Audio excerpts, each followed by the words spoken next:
దళిత driver Subrahmanyam కుటుంబానికి గత ప్రభుత్వం తీవ్ర అన్యాయం చేసిందని విశ్రాంత డీజీ ఏబి వెంకటేశ్వరరావు ఆక్షేపించారు. వైసీపీ ఎమ్మెల్సీ అనంతబాబు చేతిలో హతమైన సుబ్రహ్మణ్యం కుటుంబ సభ్యులను వారి స్వగ్రామం కాకినాడ జిల్లా పెదపూడి మండలం గొల్లల మామిడాడకు వెళ్లి ఏబీవీ పరామర్శించారు. సుబ్రహ్మణ్యం హత్య కేసు వివరాలను పరిశీలించిన ఆయన రాష్ట్ర పోలీసు శాఖ చరిత్రలోనే మచ్చగా మిగిలిపోయే దర్యాప్తు ఇది అని దుయ్యబట్టారు. కూటమి ప్రభుత్వం ఏర్పడి 10 నెలలవుతున్నా బాధిత కుటుంబానికి న్యాయం జరగకపోవడం చింతించాల్సిన విషయమన్నారు. ఈ కుటుంబం పొట్టబోసుకోవడానికి కాకినాడ వెళ్లి అక్కడ అపార్ట్మెంట్ లో వాచ్మెన్ గా ఉండే పరిస్థితి నుంచి ఈ రోజున ఇంత చిన్న గ్రామంలో 4 ఇళ్లలో పాచి పని చేసుకుని బతకాల్సినటువంటి పరిస్థితికి నెట్టబడింది.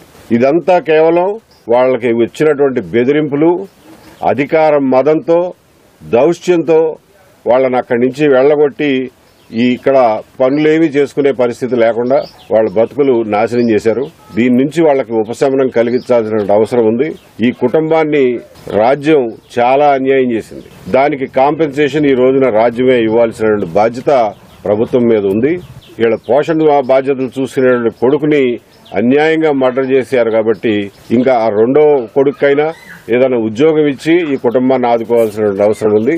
2022 సంవత్సరం నుంచి ఇప్పటి వరకు 3 సంవత్సరాలు అయిపోయింది. ప్రభుత్వం మారి కూడా 10 నెలలు అయింది. ఇప్పటికి కూడా న్యాయం జరగలేదంటే వ్యవస్థ మొద్దు నిద్రపోతుందా, లేకపోతే ఎవరు పట్టించుకోవట్లేదా, లేకపోతే ఏదన్నా ఒత్తిళ్లు పనిచేస్తున్నాయనేది నాకు తెలియదు. కానీ ముఖ్యంగా ఈ కుటుంబానికి మాత్రం ఏ మార్పు 3 సంవత్సరాల్లో రాలా.